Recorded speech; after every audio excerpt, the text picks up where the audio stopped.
Hey guys, welcome back to Reserved Investments on YouTube, and welcome to part 3 of my 13,000 subscriber Q&A series. We got a lot of ground to cover. I do apologize at how delayed I have been in putting these Q&A series out, but we are going to get right into it. First question, Sean, demography and collectible cycle, where are we? And I did ask you to expand on this, and you did, and you stated collectibles have different cycles. Impact on generation and collectibles. What would happen to Atari games, Wizards of the Coast, and coins when generations get older and more cynically disappear? Okay, I'm going to answer this in general. If you are investing in antiques and collectibles over the long term, you are better off investing in history. And I keep stating this to you guys, and you don't want to hear it. For instance, people have been collecting coins for thousands of years. Coin collecting is not going to die out because most of the coins that people collect are composed of silver and gold. They're composed of precious metals. Coin collecting has a lot of merit as a result, and they're also historical artifacts. Now, when we look at the nostalgia side, the collectible side, when we look at Schwinn bicycles, Pez dispensers, Daisy BB guns, when we look at Western toy collectibles, when we look at Elvis memorabilia, those particular markets are eventually going to die out because somebody born in 2023 is not going to have an attachment to Elvis Presley. Someone in 2023 is not going to probably, most likely, find a Lionel toy train around the Christmas tree. They're not going to find a Schwinn bicycle under the Christmas tree. So as a result, those markets are inherently risky. It's just like what I used to tell people. Back in 1995 when eBay came along, I made a lot of money selling pre-Nintendo video games. I'd go to yard sales. I would find Atari games, Coleco, and television, all that stuff.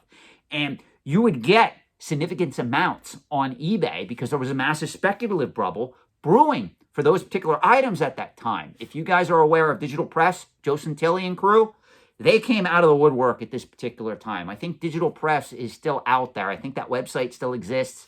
Last time I heard, they did open up a store, and they were pretty much the core group that brought video game collecting to a new frontier, and I give them a lot of credit. At that particular time, I did have some interactions with those individuals. They're great guys. But I used to always say, this too will pass. And it did. If you look at what Atari games, Coleco games, and television games and systems go for now on the secondary market, if you were buying that stuff at inflated prices back in the 1990s, all the way up through 2004 before the bubble burst, and you kept it, and you're selling it in the market now, I really hate to tell you this, but you're losing your proverbial ass because those particular pieces did not accrue in value. That's not to say there are not some valuable Atari games out there. There are some valuable ColecoVision games out there. There are some invaluable Intellivision games out there.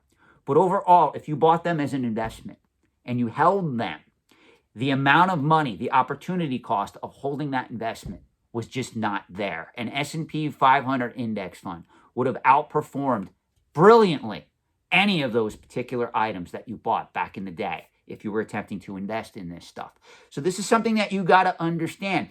Just because your favorite collecting category moves from speculative to established or mature and sophisticated does not mean it's safe.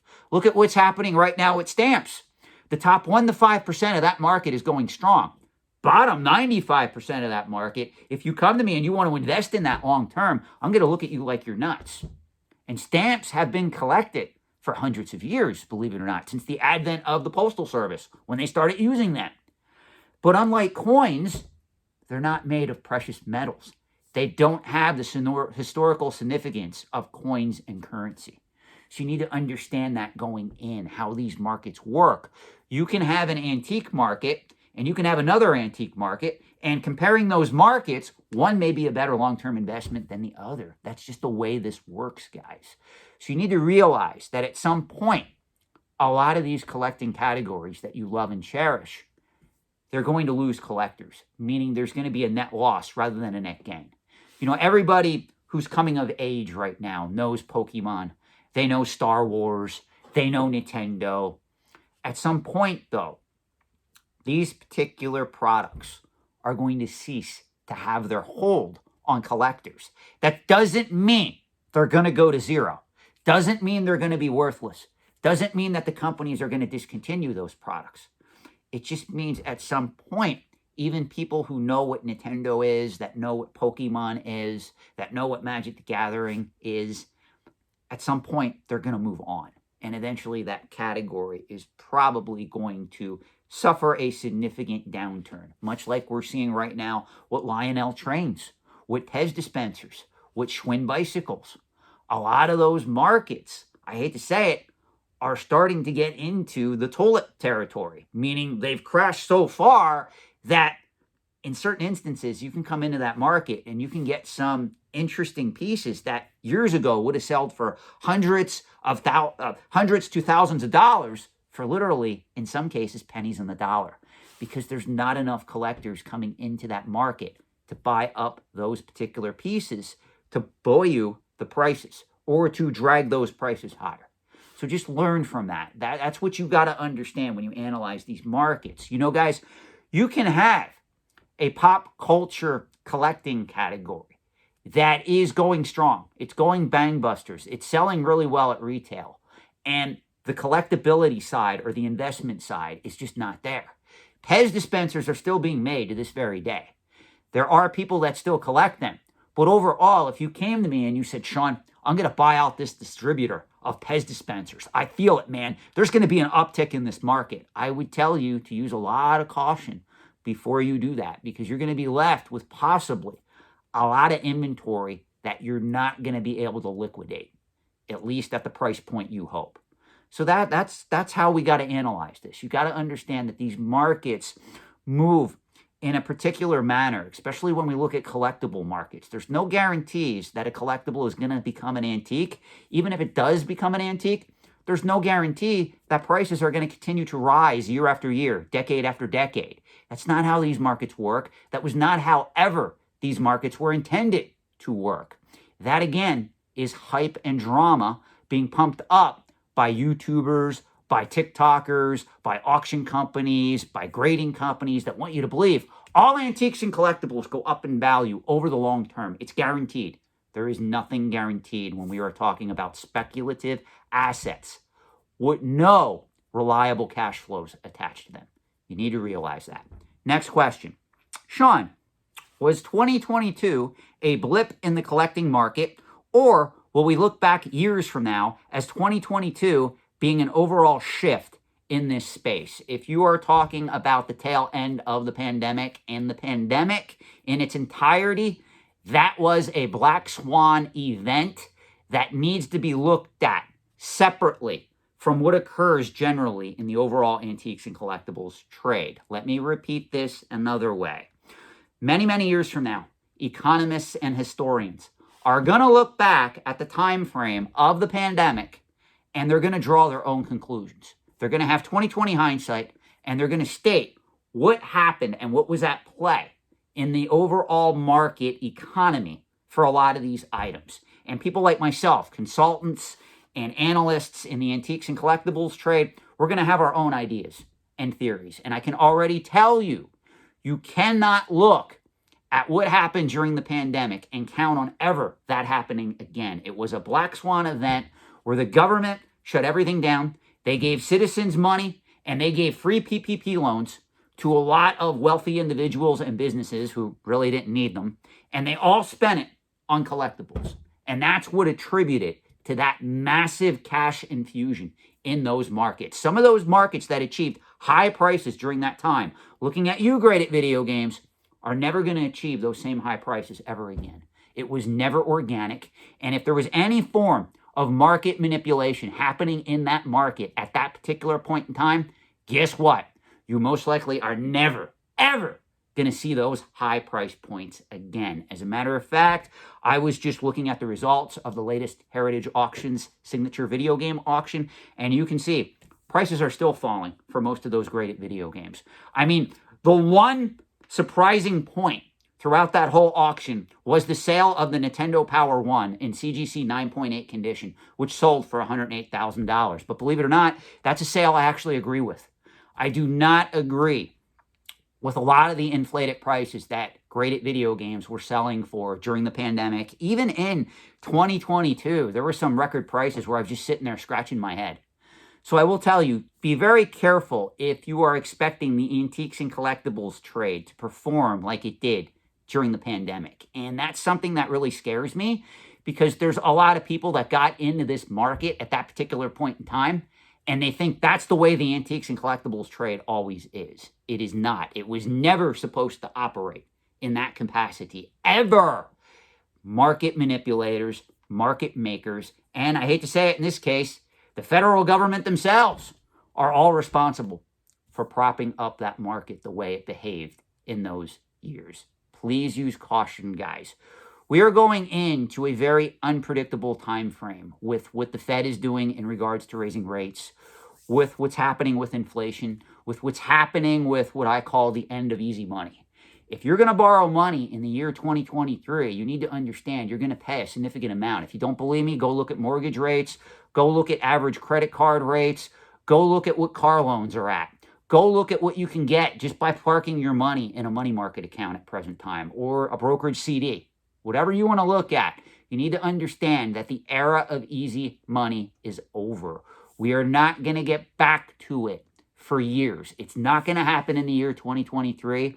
If we hit a recession, it could potentially start to tilt towards that way in the year 2024.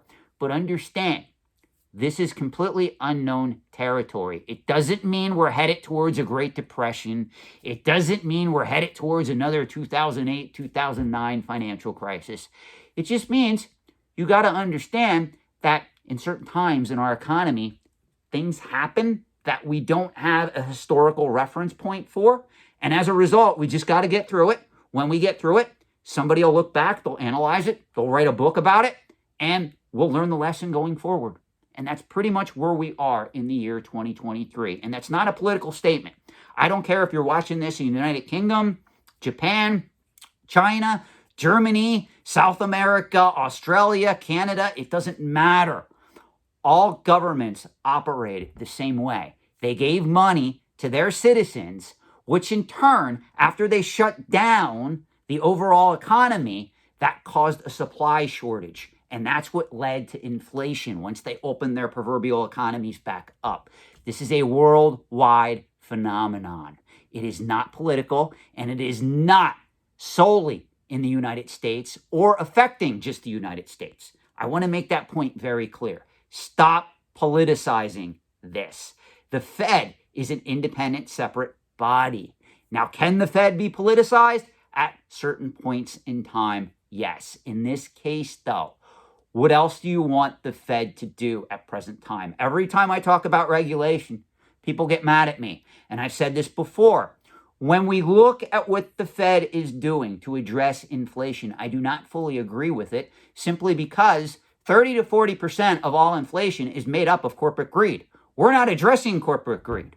We're attacking the average American through higher rates that benefit the wealthy, the asset holders, simply because we think inflation is always bad. And this is going to be where I get a little bit controversial. Let me just state this. Periods of high inflation are not always bad. I want to make that very clear. And those of you that studied finance and economics, I know you agree with me, because they teach this at every major accredited university, not only in the US, but also, I'm well aware, in the United Kingdom as well. Periods of high inflation are not always bad. In certain instances, there is not a need to tilt the economy towards recession to address them. That's all I'm going to say on that. Next question. Sean, what do you think of Michael Jackson collectibles? Does this market have legs in the future? Well, let's be fair here. To be in all honesty, Michael Jackson is a very controversial individual, because I truly believe he is guilty of the allegations that he was accused of. That's all I'm going to say. I'm not going to get into a debate on this. Just know that's my feelings. That's my personal feelings. That's my standpoint from listening to interviews from Corey Feldman, other individuals that I respect in Hollywood. That's where I got that particular idea in my head, that Michael Jackson is most likely guilty of those allegations. However, On the other end of the spectrum, he was also a brilliant entertainer. He was a brilliant choreographer. Did I say that wrong? You know what I mean. He was brilliant at what he did. Let's put it that way. So what I'm going to state is there are going to always be people that want to collect Michael Jackson memorabilia. But this is what you need to realize.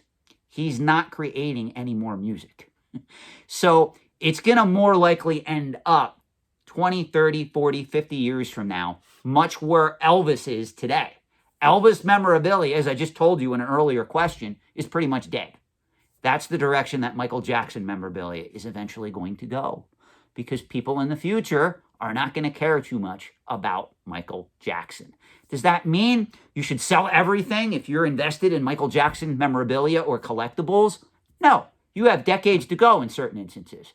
But just understand, there's not going to be a catalyst that makes that market pop anytime soon because the guy is dead. Let's be realistic here.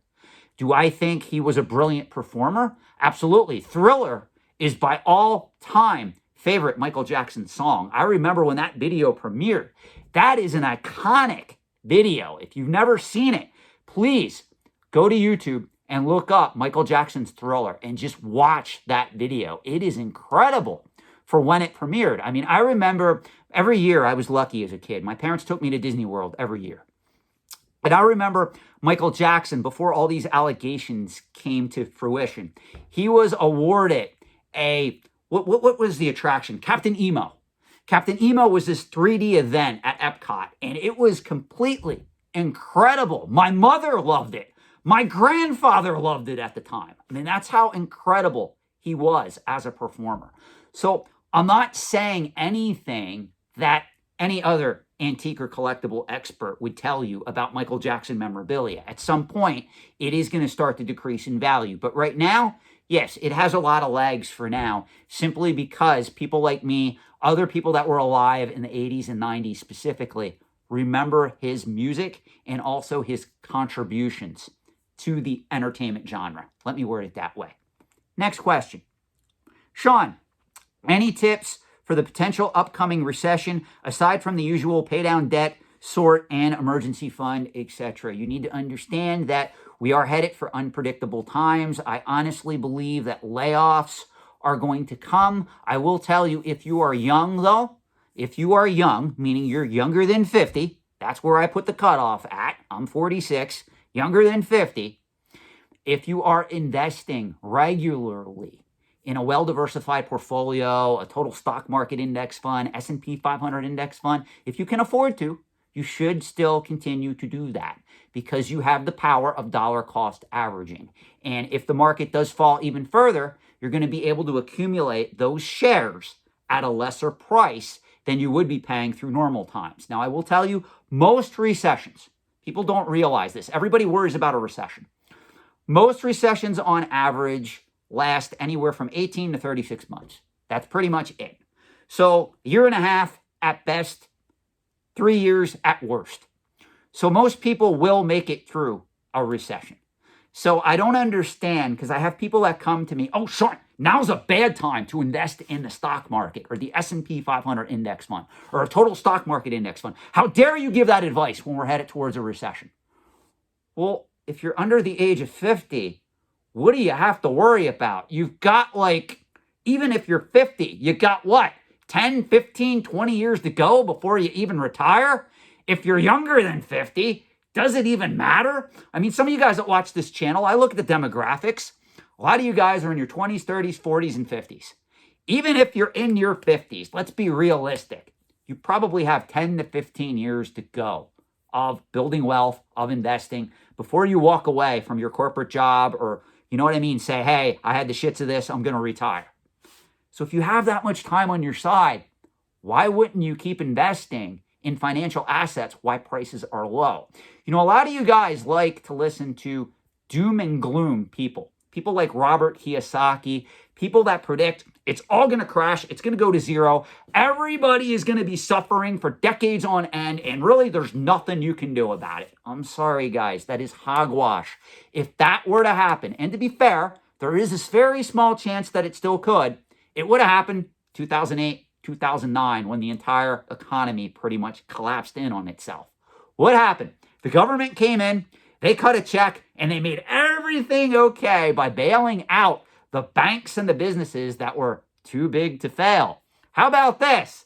Maybe we shouldn't have businesses that are too big to fail. But I know, you guys don't like regulation. Heaven forbid if I ever had my way, right? But that's really where we're at, guys. Even if it goes to zero, the government's going to come in and they're going to make it all better for the billionaires, the elites, and the people that have a shit ton of money.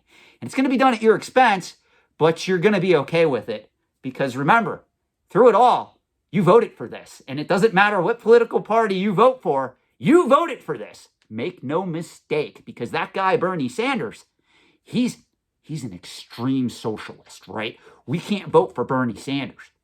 So this is what we have to go through, because heaven forbid we actually change the system to benefit the people, the working class. There is no we the people, guys. It's we the corporations. You must understand that. I'm not being political. That's all I'm going to say to you about this. It is we the corporations of the United States. There's no such thing as we the people anymore. You need to get that out of your head. You can cut me up in the comment section. You can unsubscribe from the channel. It is we the corporations of the United States. Next question before I go off on a rant. Hello, guys. Buying something in hopes you can sell it to someone at a higher price than you paid is called what theory? It is called the greater fool theory, my friend. So if you buy something, a Pokemon card, a video game, a comic book, a Lego set, a rare coin, a piece of art, and you buy it at X number of dollars, and you tell me I'm investing in this, that means you got to find a buyer that is going to pay more than what you paid for it at some point in time, whether it's the next day, next hour, or if you're holding that particular item for 5 years, 50 years, whatever it is. That is the greater fearful. That is the greater fool theory in a nutshell. You need to realize that collectibles, antiques, they have no cash flows attached to them. This is my main problem with cryptocurrency. This is my main problem with gold and silver. All those particular asset classes are extremely speculative. If we look at stocks, if we look at bonds, if we look at mutual funds, if we look at ETFs, we can look at dividend yield. We can look at price per share divided by earnings per share. There's formulas and ratios we can use to come up with a fair price for that particular asset. It's very hard to do that with antiques and collectibles. Another downside to investing in antiques and collectibles is you can't get any income out of that particular asset just by holding it. Where if you own a dividend stock, if you own a corporate bond, if you own a U.S. Treasury, you're going to get paid income just for tying your money up in that particular asset. With a Lego set, a rare coin, a video game, a comic book, whatever it is, you're not going to have that same ability to rent out that particular item and get an income stream from it, if I can use that as an example. That's why I used to laugh. There used to be an auction house, and I'm not going to name this particular auction house, but I will tell you, they dealt in comic books. And one of the things that they argued for on their website at this particular time is that comic books are on par with real estate. And every time I would read that, I would just roll my eyes and start laughing. You cannot rent out a comic book, own the particular comic book, and get an income stream at the same time. Therefore, I don't care if you have an Auction Comics 1 or a Detective Comics 27. It is not on par with real estate. So quit saying that. It is a stupid comparison that anybody who just took Finance 101 knows is 100% crazy. That's where I get upset with a lot of these auction companies, grading companies. The hype just doesn't end. And a lot of times it's just completely stupid what they tell people to get them to justify investing in this stuff. You need to realize antiques and collectibles, much like cryptocurrency, much like the price of gold and silver, it's completely speculative. It's not linked to anything tangible. You need to understand that. Next question. Sean, do you collect anything that does not have any coherent value? Yes, ex-girlfriends. Sorry, shouldn't have went there, but I am 24 minutes into this video. In all honesty, no, not really. Like, I don't collect like seashells or, I mean, any type of even personal memorabilia. I'm not really into anything like that. So no, I don't really collect anything that doesn't have any coherent value. I'm trying to think even if I can give you an example. There's really nothing. I guess you can argue that I do collect like articles from other experts in the antiques and collectibles trade. That's how I'm able to, when I do videos where I bring up a collecting topic and I read through an article that maybe Harry Rinker wrote or Wayne Jordan or somebody who is an expert in the trade, I do collect them, but it has a purpose, meaning it serves a purpose for me to pretty much hold on to that particular item. And usually in today's day and age, most of this stuff is in digital form. So I'm actually not even physically collecting it. So my answer to this would be ex-girlfriends. That's really the best way I can answer that. Next question. Sean, where do you think the soda gas enamel market is at? And where do you think it's going in 2023? Okay, I put that in vintage advertising. I'm sure that you'll agree. Vintage advertising right now is not as strong as it was back in 2013, 2014, 2015. It is still a dominant force on the antique side of the equation. But the bubble has pretty much shrunk a little bit from back then. So I do think that, yes, there's still a lot of interest in that market. There's going to be for decades to come. But overall, the market is not as strong as it once was. You got to remember, the vintage advertising market was really propped up by the show American Pickers. When American Pickers came on the scene in 2010, I think it was 2011 or 2012, there was an episode where this dude, they went to visit him, and he had all these different vintage advertising signs stored in a barn. And it was right after the financial crisis of 2008, 2009 that this episode aired. And he said, you know, all those people that had their money in stocks, they saw the value go to almost zero. I got all these signs here, and they only went up in value. And that caused a speculator boom in that particular market. It also helped that Mike and Frank at the time of American Pickers fame, they would pretty much look for that stuff. And they would pay a premium for it. So people saw it every week being beamed into their living rooms via that show, and they would want to own those pieces. So I had a lot of people literally, even right around 2015, 2016, when I started consulting, that would come to me, Sean, can you name some auction houses where I can go buy some awesome pieces of vintage advertising? And I'm just going to give a shout out, Morphy's Auction. If you are watching this particular video, I've sent so many people to your auction house, I've lost count. I'm just letting you know that I did send a lot of people your way that came to me asking where they can buy vintage advertising. So just want to put that out there. But I don't see it being as strong as it was back during that particular heyday. I think the market still has legs. I think there's a lot of good opportunities in that market at present time because right now everyone's going after a lot of these newer collectibles. And as a result, there is a little bit of opportunity in some of these more traditional antique markets. What I will tell you is, if you are going to get involved in vintage advertising, you need to understand there is no third-party grading company to protect you. That stuff is obviously not third-party graded. You really have to be careful what you buy. You need to find an auctioneer you can trust. You also need to do your own research. The prices for a lot of that stuff is extremely volatile. Understand that. The market is established, but it's very volatile. That's going to be the last question for this particular Q&A because I'm getting very tired. I thank you for watching. I value your feedback, and I look forward to the comments below. Thank you, and have a great night.